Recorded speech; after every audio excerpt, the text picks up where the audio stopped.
Chapter 2 of A Short History of the World by H. G. Wells.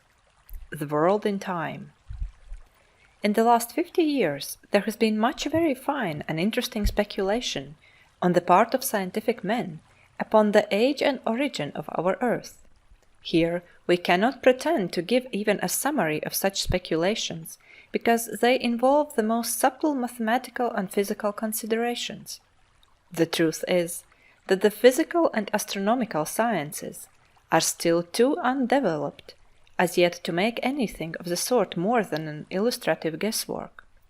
The general tendency has been to make the estimated age of our globe longer and longer.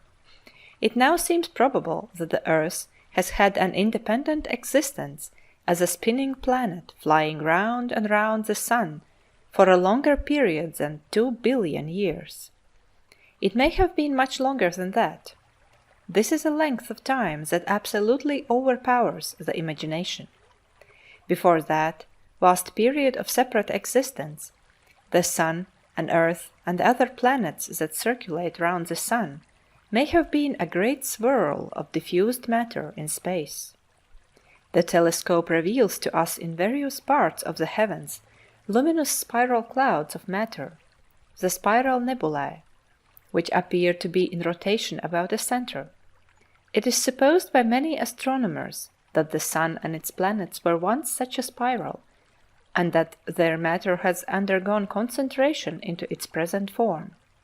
Through majestic aeons that concentration went on, until in that vast remoteness of the past, for which we have given figures, the world and its moon were distinguishable.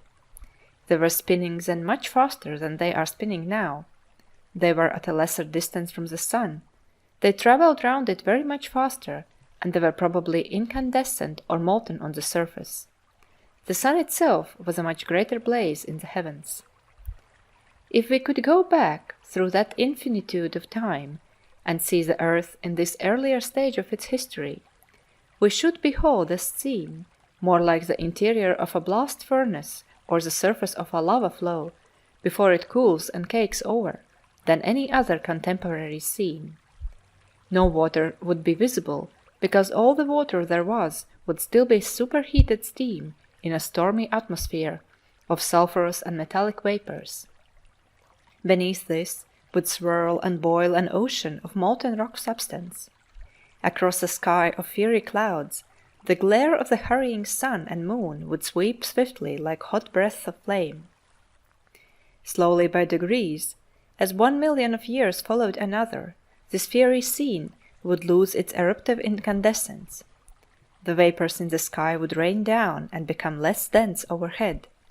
Great slaggy cakes of solidifying rock would appear upon the surface of the molten sea and sink under it, to be replaced by other floating masses. The sun and moon, growing now each more distant and each smaller, would rush with diminishing swiftness across the heavens. The moon now, because of its smaller size, would be already cooled far below incandescence, and would be alternately obstructing and reflecting the sunlight in a series of eclipses and full moons. And so, with a tremendous slowness through the vastness of time, the earth would grow more and more like the earth on which we live, until at last an age would come when, in the cooling air, steam would begin to condense into clouds, and the first rain would fall, hissing upon the first rocks below.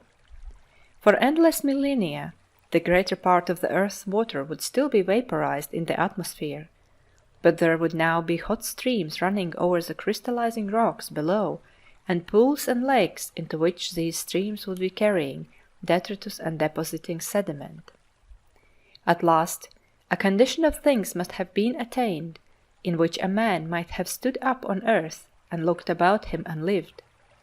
If we could have visited the earth at that time, we should have stood on great lava-like masses of rock, without a trace of soil or touch of living vegetation, under a storm-rent sky.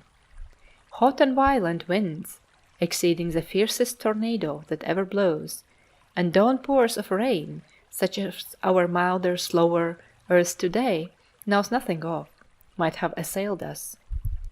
The water of the downpour would have rushed by us, Muddy was the spoils of the rocks, coming together into torrents, cutting deep gorges and canyons as they hurried past to deposit their sediment in the earliest seas.